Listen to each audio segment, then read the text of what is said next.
Oh, snap! It's another Snap review from the Family Gamers.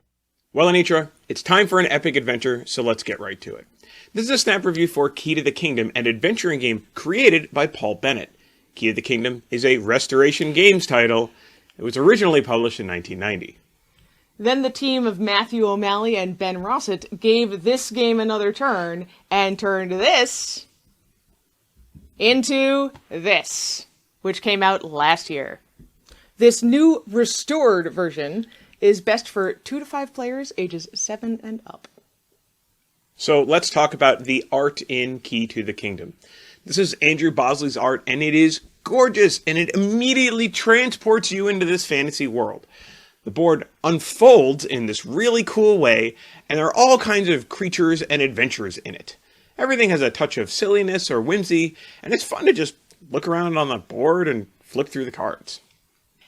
Every element of this game has been thought out. Even the rule book and the adventure atlas are full of little jokes and, of course, more beautiful art.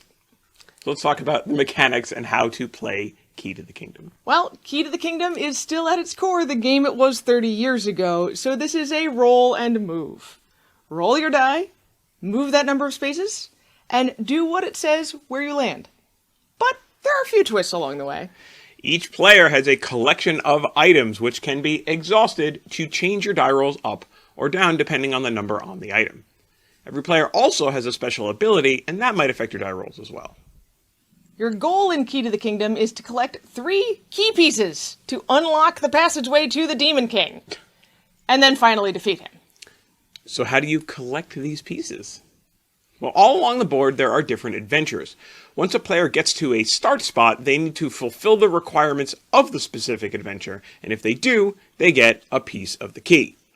These might be move from spot to spot, with each roll higher than the next. That's the ice caves. Or there's the broken bridge where your results need to alternate between an even number and an odd number. I think the hardest is probably the living forest, where you need to pick a result and then roll it. Of course, you can use items to change your results, just like you can when moving around the board. There are also events on the board which might cause something to happen to you or give you companions if you can capture them along the way. The board also has spaces that allow you to refresh some of your items once you've used them.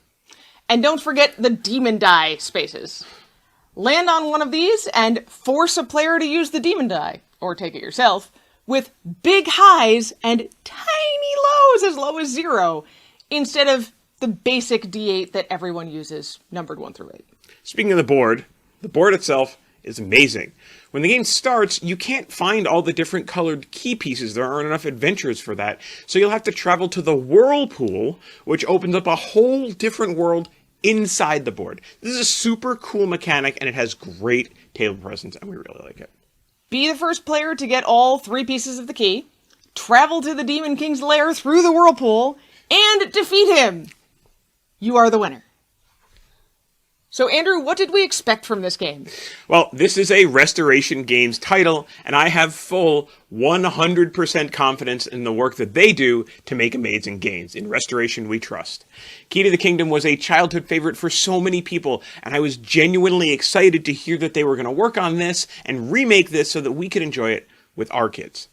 And the box cover is a perfect picture of what you're going to get. You're an adventurer in a fantastic world that's more silly than scary. You have a Cyclops with a snorkel. You have a unicorn that's leading a train of rubber duckies. You can't help but smile when you think about stuff like this. I knew absolutely nothing about the game. Really. Once I saw the box, I expected it to be pretty kid-friendly and have some adventuring elements to it. But that leads to surprises. Sure. I was really surprised that this game is so simple at its heart. Roll your die, move. I guess I expected something a little bit more modern. The board is also huge. You're going to need a big table to be able to unfold it all the way, or you're going to need to play it on the floor. There wasn't actually a lot that actually surprised me. I will say the rule book for this game is fantastic. It seems like it's a little bit big when you pick it up, but it's so well laid out. It's not crowded. There's lots of space in it. Yeah. It's actually genuinely a pleasure to read. I mean, it's got little in-jokes too, which is great. I was also a little surprised that our kids felt that it ran long. When filling the board with 5 players, it will take close to 2 hours. It says 20 minutes per player on the box. So I guess I get that. But with this many players and so many Easter eggs across the board and on the cards, I think it's just important to set expectations about what your kids are going to get. I think it's probably best to start playing this at just 2 or 3 players so that your first play can be under an hour. I also definitely think this is a game for entry-level gamers. You're not going to find deep strategy in this box, although I will say that the redesigners here did a good job of inserting choice with the items and some of the other pieces in this game. So, Anitra, do we recommend Key to the Kingdom? This game is great. It's bright and colorful, and it supports up to 5 players, even though it's fairly inexpensive. It has a simple roll and move mechanic, and everything that's more complex than that is really well explained. I think this is a great entry-level family game, perfect for a board gamer family to get out for a light game night, or to gift to less experienced gamers they know. I'd say it's especially good for kids between the ages of 7 to 12, but I think adults will enjoy the nostalgic flair there as well. And even if you're like Anitra and you never played the original, this game feels a little bit like an old school game, so you're gonna feel that nostalgia even if you didn't play it before. It's true. So, Anitra, what are we going to rate Key to the Kingdom? We're going to give Key to the Kingdom 4 amazing adventures out of 5. And that's Key to the Kingdom In a snap.